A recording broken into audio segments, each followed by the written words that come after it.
기도하시겠습니다. 하나님 아버지, 저희들에게 말씀을 들려주시옵소서. 말씀을 듣고 힘을 얻어 죄악된 세상을 싸워 승리하는 역사가 있게 하시옵소서. 예수님 귀하신 이름으로 기도 올리옵나이다. 아멘.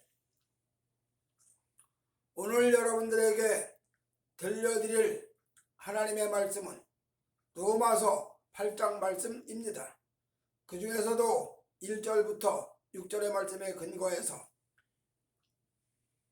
육에 속한 자, 그런 제목으로 말씀을 나누도록 하겠습니다. 자, 여러분들이 잘 아시는 대로 로마서는 15분 정도면 다 읽어낼 수 있는 책이지요. 그리고 로마서는 전반부 교리, 후반부 생활입니다. 말 그대로 말씀, 믿음과 생활이 쫙 점철된, 정확하게 정리된 그런 말씀이죠. 그리고 로마서는 성경 중의 성경이라고 할 수 있는 아주 핵심이지요. 그래서 이 성경 로마서는 신학교에서 배우고 있는 조직신학이라든지 교의신학, 추경신학의 결정적인 핵심 포인트를 이야기하고 있는 책이 바로 로마서의 말씀입니다. 그래서 이 말씀을 잘 읽고 파악을 하면 우리는 기독교의 핵심 진리를 파악하게 된다, 그런 얘기도 됩니다. 어쨌든 이 로마서 8장에서 말하고 있는 성령의 사람의 모습과 육신의 사람의 모습이 어떤 사람이냐, 그리고 육신의 사람과 성령의 사람이 어떻게 다르냐, 이것을 정확하게 설명을 합니다. 여러분에게 늘 말씀드렸지만 신앙의 사람이, 믿음의 사람과 불신의 사람이, 또 영과 육의 사람이, 영의 사람과 육의 사람이 딱 무 자르듯이 딱 잘라서 구분할 수가 없다는 얘기입니다. 삼원색처럼 원을 세 가지를 서로 겹쳐놓으면 어느 쪽이 어느 쪽이야, 이것도 이쪽에 보면 이쪽이고 여기도 보면 저쪽이고 다 연결되어 있잖아요. 마찬가지로 영과 육을 딱 나눌 수가 없어. 이건 영이고 이건 육이다. 딱 잘라서 무 자르듯이 딱 잘라가지고 그렇게 할 수가 없다는 얘기입니다. 또 여러 번 말씀드렸지만 강과 바다가 만나는 지점을, 경계선을 정할 수가 없어. 분명히 경계선이 있긴 있지만 어디가 어디고 어디가 어디라고, 여기가까지 강이고 여기까지가 바다라고 정리하기가 어려워요. 그래서 이런 모든 일련의 모든 문제들을 성경은 뭐라고 말하느냐, 영의 문제, 육의 문제, 그리고 이 육의 문제와 영의 문제가 어떻게 다른가, 이것을 설명하면서 제가 이 영상을 처음에 찍을 때부터도 그런 말씀을 드렸지만, 벼농사를 짓는데 봄에 논을 갈고 모자리를 합니다. 모자리 모판을 만들고 거기에 모를 길러내요. 그러면 벽씨를 뿌려가지고 이 벽씨가 자라나면 조금 싹이 틉니다. 분명히 쌀농사입니다. 그러나 쌀은 기척도 없어. 그 모자리에서 길러낸 모가 한 달 정도 길러내면 한 뼘 이상 자라나지요. 그럼 이것을 또 뽑아가지고 봄 논에다가 이양을 합니다. 모내기를 합니다. 그때도 역시 쌀은 눈에 안 보여요. 그러나 쌀농사는 분명히 쌀농사지. 이 모내기한 벼가 자라나면서 김도 매주고 비료도 주고 가꿔서 한여름을 지나서 가을이 돼가지고 이삭이 패가지고 그 이삭이 여물어서 가을거지 추수를 합니다. 추수를 해가지고 도정해서 쌀로 만들었을 때 비로소 쌀농사가 완성이 됐어요. 그러면 분명히 가을을 해가지고 도정공장에 가서 쌀로 만들어서 놨을 때 이게 쌀농사지. 그러나 그 과정에는 저 모자리부터 시작을 했어요. 그 모자리부터, 모내기부터, 그 다음에 성장기, 김매주는 일, 비료 주는 일 다 필요했다 이 말이에요. 그다 쌀농사의 일련의 과정이에요. 마찬가지로 영과 육도, 신앙도 마찬가지입니다. 어디서부터 어디까지가 신앙이고 어디서부터 어디까지가 아니라고 말하기는 너무너무 어려워. 그런데 속에 분명히 있기는 있어. 그러니 기독교가 신비의 종교가 맞는 게 맞습니다. 예를 들어서 거듭나는 중세의 문제도 예수님 말씀하신 대로 바람이 임의로 불되 어디서 오는 것과 어디로 가는지를 너희가 알지 못하지 않느냐. 마찬가지로 성령으로 난 사람도 이와 같다 이렇게 말씀을 해요. 분명히 하나님께서 말씀과 성령으로 우리의 영혼 속에 새 생명을 일으켜요. 중생, 거듭나는 역사를 일으킵니다. 그 새 생명의 역사라야만이 그 사람이 영생을 보장받는 영혼이란 말이에요. 근데 그 새 생명이 옛사람과 새 생명, 새 사람이 딱 잘라 나눠지느냐? 안 나눠져요. 같이 결합돼 있어가지고 어디까지가 새 생명이고 어디까지가 옛사람이라고 구분하기가 너무너무 어려워. 그러나 너무너무 어렵지만 또 구분이 돼. 옛사람과 새사람이 분명히 구분된다 이런 얘기입니다. 바로 이런 모든 총괄적인 이야기를 로마서가 정확하게 이야기를 한다 이 말이에요. 그래서 교리 문제와 생활 문제가 따로따로지만 연결돼 있고 연결돼 있지만 또 따로따로고 이렇게 이야기하는데 오늘 우리가 읽은 이 8장에서는 사도 바울이 자 영의 사람은 이런 현상이 나타난다. 하나님의 성령의 말씀에 통제를 받는 영의 사람은 이런 현상이 있고 또 성령과 말씀에 통제가 없는 육의 사람은 이런 현상이 있다. 이렇게 설명을 하는 겁니다. 그러니까 오늘 우리는 사도 바울이 로마에서 말하고 있는 이 영의 사람과 육의 사람의 모습을 직접 살펴보면서 이 부분은 아직까지도 내가 하나님을 섬긴다고 하지만 육신의 모습을 가지고 있구나. 육신의 모습을 나타내고 있구나. 이런 부분을 깨닫고 아는 거고 이런 부분은 내 속에 하나님의 성령이 역사하셔서 육의 모습이 아니고 영의 모습으로 영의 형체로 바꿔가시고 있구나. 이걸 느낀다 이런 이야기죠. 바로 이런 면에서 우리가 이 시간에 한번 찾아보도록 하겠습니다. 그러면 육에 속한 자의 첫 번째 모습은 뭐냐? 아무 여러 얘기할 것 없이 본능이죠. 본능. 생겨난 대로 태어난 대로 본능. 이 본능에서 나타나는 현상들, 그래서 본능을 가장 정확하게 잘 말해주고 있는 것이 동물이죠. 동물적인 본능이라고 이렇게 우리가 말하지 않습니까? 이 동물적인 본능, 동물. 동물은 이성이 없죠. 본능대로 살지. 그래서 이 본능에서 나타나는 현상들이 바로 여러 가지 현상인데 뭐 무력이라든지 성욕이라든지 뭐 이런 모든 것들이 본능에서 발생되는 것이다 이런 얘기를 하죠. 그리고 이 본능에서 나타나고 있는 모든 현상들을 조목조목 나눠놓으면 엄청나게 많겠지만 그러나 이것을 크게 묶어놓으면 교만과 혈기와 음란으로 이야기합니다. 좀 더 구체적으로 말하면 뼈 속에는 교만이 함축되어 있고 피 속에는 혈기가 함축되어 있고 살 속에는 음란이 함축되어 있다 이 말이. 그럼 어디 함축되어 있냐? 살을 다 뒤져봐. 아무리 뒤져봐도 음란이 어디 있는지 못 찾아내. 피를 다 뽑아가지고 전부가 다 검사를 해봐. 그 피 속에 혈기가 어디 숨었는지 못 찾아내. 뼈를 다 팔려가지고 다 뒤져봐. 뼈 속에 교만이 어디 있는지 없어. 그러나 이렇게 눈에는 보이지 않지만 쉽게 말하면 그렇다는 얘기지. 그래서 뼈 속에는 교만이 함축되어 있어서 나타나고 불쑥불쑥 나타나고 피 속에는 혈기가 있어서 언제든지 혈기가 발생되고 살 속에는 언제든지 음란이 나타나고 음욕이 나타나고 이런 데 온다는 말이죠. 이런 모든 본능의 문제, 이런 짐승들 같은 본능의 문제, 이 짐승들 속에서는 약육강식이지 강한 자가 약한 자 잡아먹고 그렇게 돼가는 거지요. 그런데 이런 본능의 문제를 로마서는 뭐라고 얘기를 하냐? 육신에 속한 자라 그래요. 육신에 속한 자, 본능대로 사는 자. 오늘 우리 모두가 다 본능대로 살지요. 본능대로 안 사는 사람이 얼마나 있겠습니까? 다만 본능대로 사는 모습의 정도의 차이가 좀 다르지.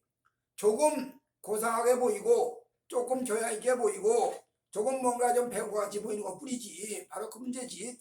똑같다 이 말이야 본질은. 예를 들어서 뭐 그냥 간단하게 뭐 있다. 여기 의자가 있다. 그러면 간단한 걸 가지고 여기 뭐 의자가 지금 존재한다. 아니 여기 무슨 뭐 인간의 철학이 존재한다. 그러면 그냥 있다 그러는 것보다 존재한다 그러면 뭔가 좀 배운 것 같고 좀 고상해 보여.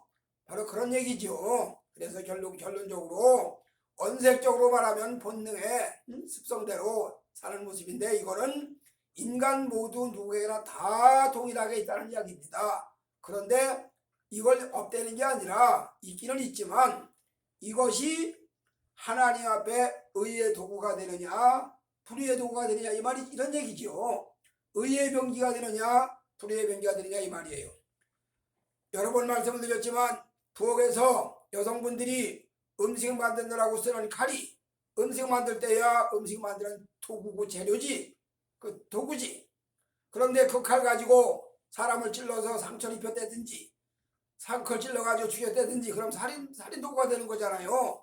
같은 칼이지만 부엌에서 음식을 만들 때는 음식 만드는 조리 도구고 그걸 가지고 사람을 찌르고 상해를 입히면 살인 도구가 되는 것이 같은 얘기다 이런 얘기입니다. 그래서 우리 모든 육신의 모습에 본능적인 것들이 필요 없는 거냐? 필요 없는 건 아니죠. 반드시 필요하지만 그거를 어떻게 사용하느냐 그것이 어떻게 나타나느냐 이 말이죠. 자, 여러 번 말씀드렸지만 초대교회 영지주의 교회 영지주의라는 이단이 나타나요. 그래서 영지주의가 뭘 주장하냐? 영은 선하고 물질은 악하다. 육은 악하다. 맞는 말이지. 영은 선하고 물질은 악하지. 그런데 성경에서는 그렇게 말하지 않죠. 모든 것이 감사함으로 쓰면 벌 것이 없나니 다 하나님 앞에 의의 병기로 의의 도구로 하나님 앞에 감사함으로 사용하면 다 벌 것이 없어. 같은 걸 가지고 악으로 쓰면 악의 도구가 되는 거고 같은 걸 가지고 선에 쓰면 선의 도구가 되는 거지.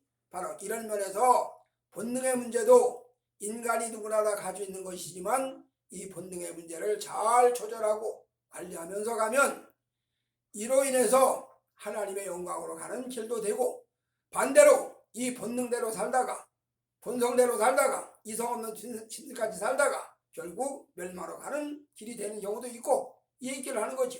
어쨌든 로마서에서는 본능을 육에 속한 자라 그렇게 말을 합니다. 그 다음에 두 번째로 육에 속한 자의 두 번째 특징이 뭐냐? 이성입니다.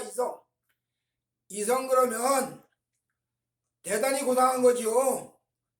이성이 얼마나 대단합니까? 사리 판단, 사고력, 관찰력 다 이성에 포함되는 거잖아요. 그래서 딱 보고 사리 분별하고 그 유명한 말 임마누엘 칸트가 저 하늘에는 별이 빛나고 인간의 가슴에는 양심이 빛난다. 이 말 한마디에 항상 열광을 하죠. 얼마나 대단해 그 말이 고상해 보이고 그런데 그 이성도 하나님을 섬길 때는 빛나는 양심이 빛나는 금강석이지만 하나님이 없는 양심은 불량 양심이야. 그냥 밝을 양자 양심이 아니고 불량 양자 양심이라고. 자 무슨 얘기냐? 인간의 양심이 위대하고 고상한 건 맞지만 하나님의 성령과 말씀의 인도를 받지 못하는 인간 양심은 어쩌면 더 교활해질 수도 있다. 그런 얘기죠. 이렇게 이성 본능보다는 조금 낫지. 사고력도 있고 생각하는 우리가 잘 말하는 대로 노댕 생각하는 사람 등등 여러 가지 수많은 문화, 학문, 예술 등등 다 이성에서 나오는 거지요. 그러니 이성이 얼마나 대단합니까? 베토벤이 월광곡을 만들 때 영감 받아가지고 하늘에 그냥 뿌리는 그 총총히 빛나는 별빛 밑에서 실을 깃는 신지려 소녀가 실을 깃고 있고 거기서 피아노를 치면서 거기서 우리가 월광곡이란 위대한 작품이 나왔다고 그러지 우리가 듣고 알지 않습니까? 마찬가지로 이성이 얼마나 대단합니까?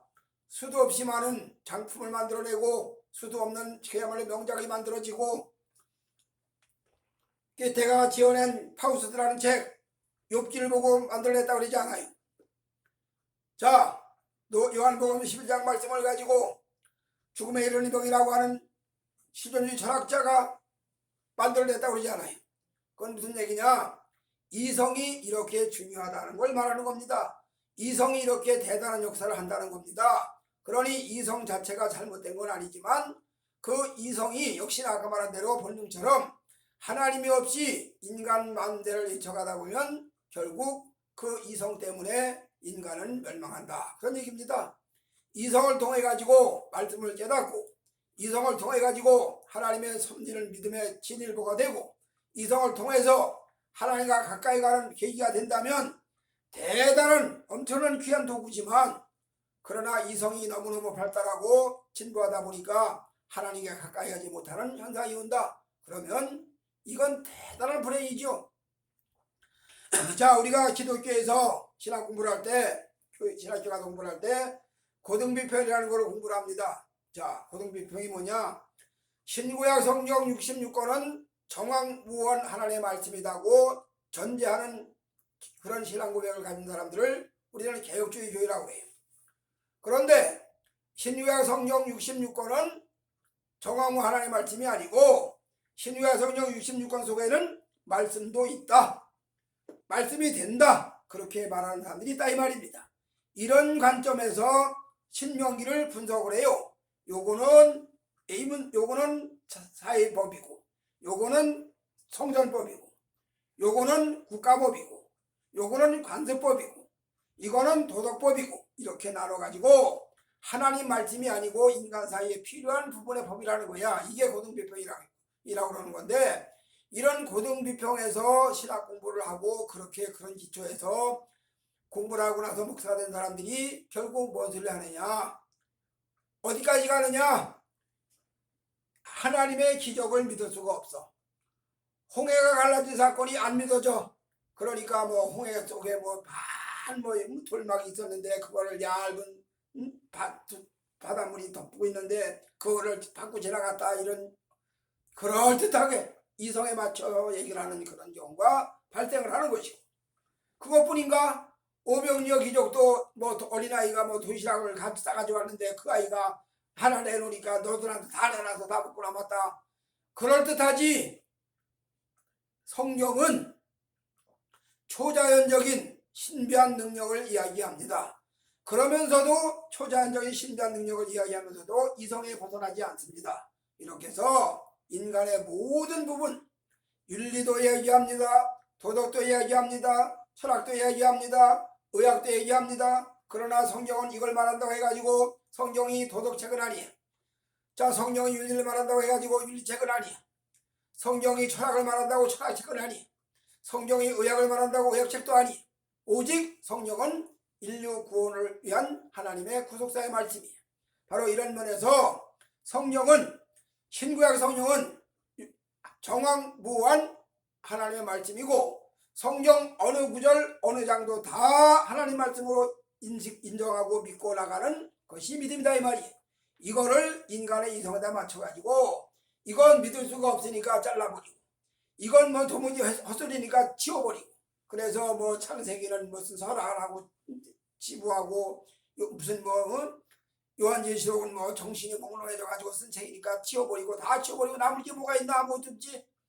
이렇게 인간 이성이 하나님을 섬기는 믿음의 도구가 되고 하나님을 알아가는 과정에 방편이 된다면 빛나는 보석 같은 빛나는 별이지. 그런데 그 이성이 오히려 하나님을 알아가는 데 장애가 되고 하나님을 알아가는 데 가로막는 장애물이 된다면 오히려 그 이성이 하나님 앞에 역적이 된다는 얘기가 되죠.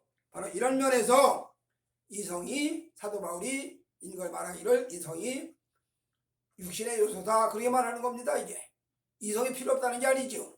아까도 말씀드린 대로 첫 번째 말하는 본능도 필요 없다는 게 아니라 인간이 다 본능에 다 가지고 있지. 그 본능 기초 위에서 이성의 또 토대 위에서 이렇게 인간이 성장해 가는 거죠.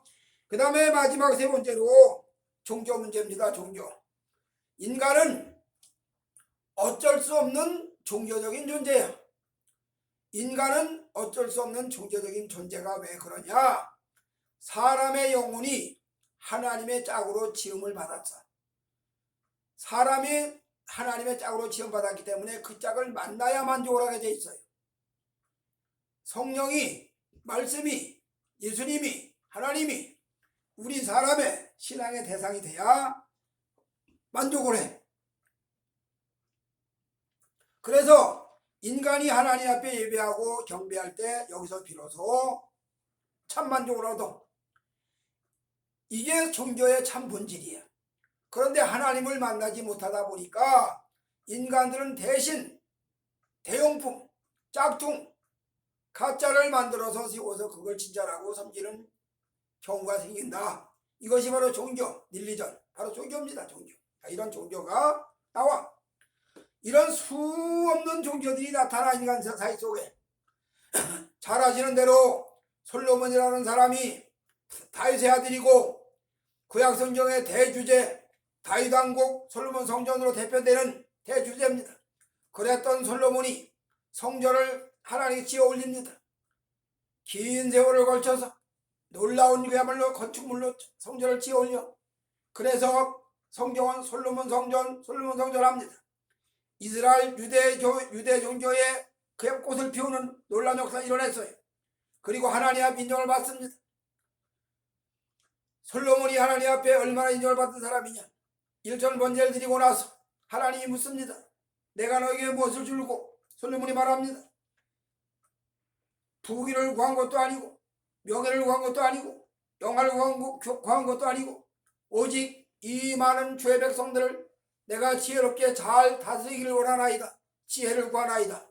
그게 하나님 보시기에 얼마나 이뻤던지 하나님이 솔로몬에게 지혜를 주심과 동시에 구하지 않은 부와 명예도 같이 주셨어.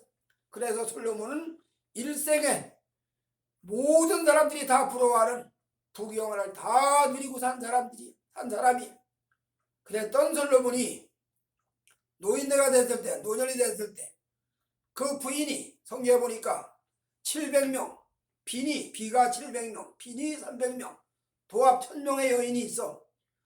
이야, 1000명의 그것도 그냥 보통 여인이 아니고 내노라 나는 공주들, 무슨 뭐 각 나라의 그냥 대단한 비녀들 다 뽑아다가 자기 각시를 삼아가지고 사는 이 솔로몬이 세상 눈으로 볼 때야 부러울 대상이지.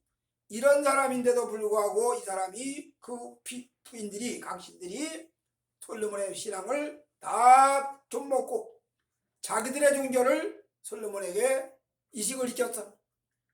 그리고 솔로몬이 그걸 좋게 여기고 다 따라갔어.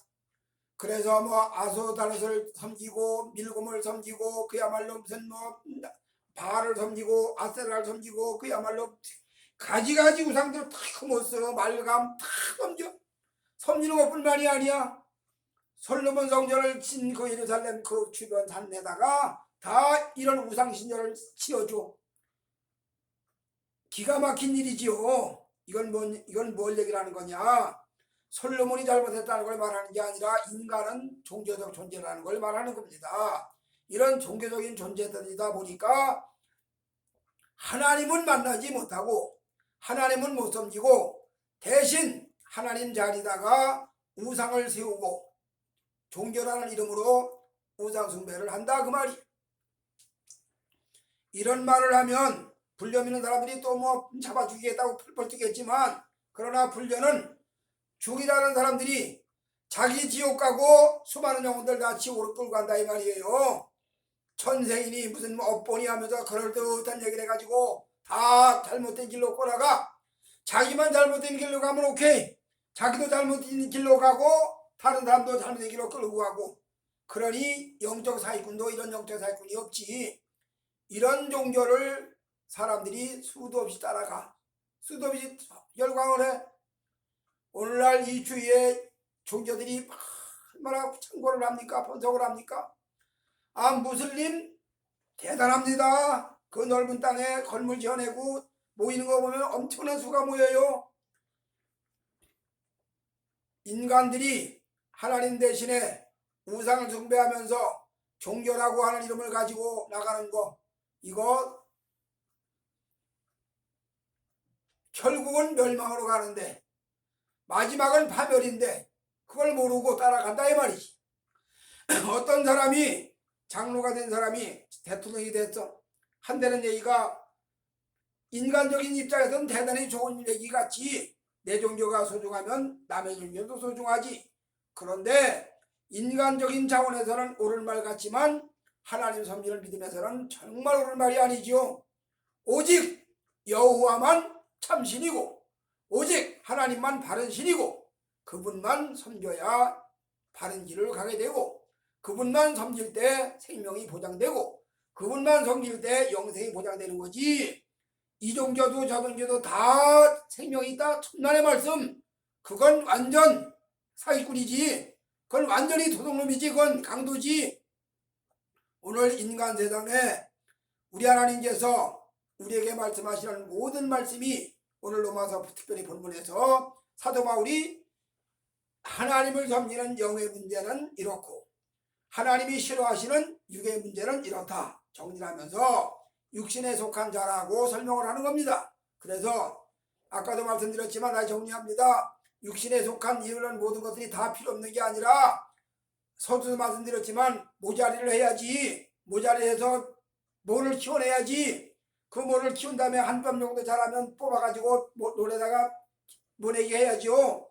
그리고 그 모를 길러내서 잘 김매기도 해주고 비료도 주고 해서 갖고 가지고 가을에 벼이삭이 패고 나와가지고 이 벼이삭이 여물어서 쌀을 걷어내고 그 쌀이 도전 공장에 가서 정매가지고 쌀로 나왔을 때 비로소 모내기가 완성됐어. 쌀 농사가 완성이 됐어.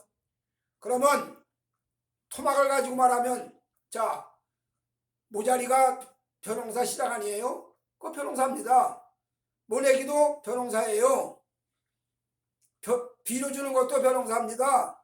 김매기 김내 주는 것도 벼농사예요. 가을에 가을거지도 벼농사입니다. 다 연결돼 있죠. 마찬가지로 우리 속에 있는 본능의 문제도 필요합니다. 이성의 문제도 필요합니다. 종교심도 필요해요. 만약에 종교심이 없다면 하나님 어떻게 찾아가겠어? 종교심이 있으니까 찾아가는 거지. 이런 일련의 모든 육신에 속한 것들이 그걸로 끝나는 게 아니라 그것이 자라나서 모자리에서 자라나서 모내기로 바꿔지고 모내기가 또 벼섭으로 바꿔지고 김매기 비료주기 다 거쳐서 이삭이 패고 여물어서 가꿔내서 그것을 가을거지 해가지고 쌀농사를 만들었을 때 비로소 창고에 양식으로 쌓이는 것처럼 이런 육신의 모든 요소가 있지만 이런 육신의 요소가 성장되고 성장되어서 결국 성령의 열매를 맺고 하나님의 말씀의 열매를 맺는 그런 단지로 간다, 그런 이야기입니다. 이렇게 육신의 모든 요소들이 자라나고 자라나서 성령의 열매를 맺고 말씀의 역사를 맺는 그런 것을 총괄해 가지고 우리는 뭐라고 말하냐? 하나님의 은총을 입었다 이렇게 말합니다. 하나님의 은혜를 입었다 그렇게 얘기를 합니다. 노아가 처음에 노아의 신앙이 연약했겠지만 하나님 앞에 계속 교제하고 교통하다 보니까 결국 방주를 지으라고 하는 명령까지 받을 정도로 믿음이 성장을 했어. 그리고 방주를 예비하고 인류를 보존했어. 마찬가지로 우리 모두가 다 노아도 처음에는 육신에 속한 사람이에요. 노아도 처음에는 육신의 모습이 많았던 사람이에요. 그 사람이 하나님 은혜를 받고 하면서 결국 홍수에서 구원받는 사람이 됐다 이런 얘기입니다. 마찬가지로 우리 모두가 다 육신의 요소가 다 있어요. 저도 있고 우리 모두가 다 있습니다. 이런 육신의 요소가 있지만 이 육신의 요소가 말씀과 성령으로 인도를 받고 지도받는 중에 자고 깨는 중에 날마다 달라져서 거룩한 하나님의 사람으로 바꿔졌다 그런 이야기입니다. 우리 모두가 다 로마서가 말하고 있는 이 육신의 요소를 잘 파악을 하시고 이걸 극복하고 이겨내고 의의 병기로 사용을 하고 우리 육신의 모든 모습들을 의의 병기로 사용을 하고 그렇게 해서 하나님의 영광으로 연결되는 아름다운 역사가 있어지시기를 주의 이름으로 축복해 드립니다. 아멘. 하나님 아버지 감사합니다. 거룩하신 주님 영광 받으시옵소서. 저희들 육신의 연약한 모습을 가지고 있고 육신의 요소가 다 포함되어 있지만 이런 모든 육신의 요소가 결국 믿음으로 가는데 방편이 되고 도구가 되어지는 아름다운 복으로 축복하여 주시옵소서. 예수님 귀하신 이름으로 기도 올리옵나이다. 아멘.